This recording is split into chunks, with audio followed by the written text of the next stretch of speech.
Thanks for tuning in to Sean Union this week. And this week, we're going to do an update on the Pinhole project.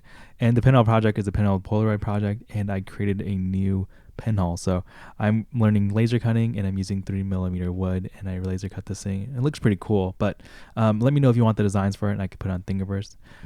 This week, though, I want to talk about reciprocity failure. And reciprocity failure is a phenomenon where film is less sensitive in low light than it is in high light, or normal lighting scenarios. And this is the diagram of my camera, and those little squares in the back are going to be film grain. So I'm using FP100C, and that's going to be a little important for later.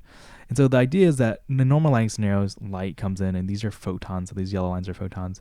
It hits your film and exposes correctly, and then you get that change, and you get that image exposure.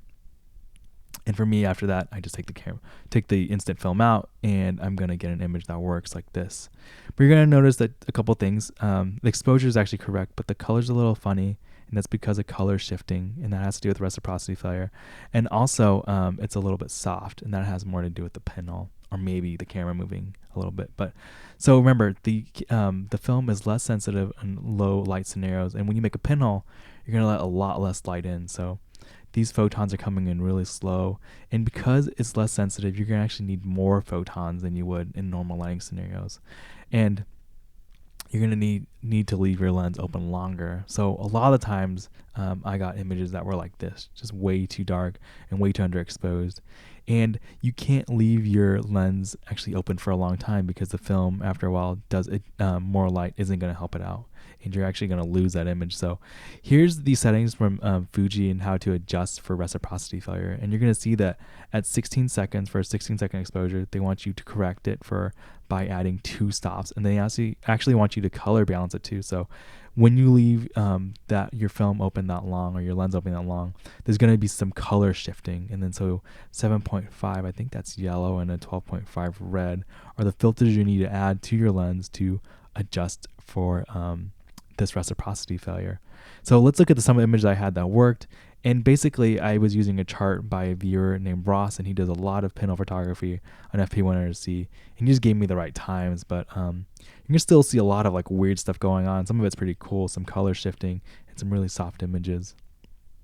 So how do you even calculate your f-stop for a camera like this? So the f-stop is actually really pretty easy to calculate. It's the distance from the film back to to the lens. And because the lens is a pinhole, it's a lot more controlled than on a regular camera.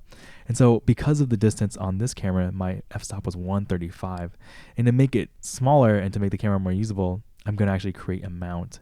And this mount I'm actually creating in 123D Design. So I'm stealing a trick I learned from Adafruit and Pedro Noé, and it is to have 2 versions, to have one merged version and to have one unmerged version. And the unmerged version is kind of like your base, and you can mess with that, and you can make your edits there, and they're kind of not permanent. But on your merged version, your edits are going to be a little more permanent. So having 2 versions just saves a lot of time. So here's my first prototype, and I'm printing in PLA. I'm going to try to learn how to print in ABS because I want it to be strong and I want it to last a little while.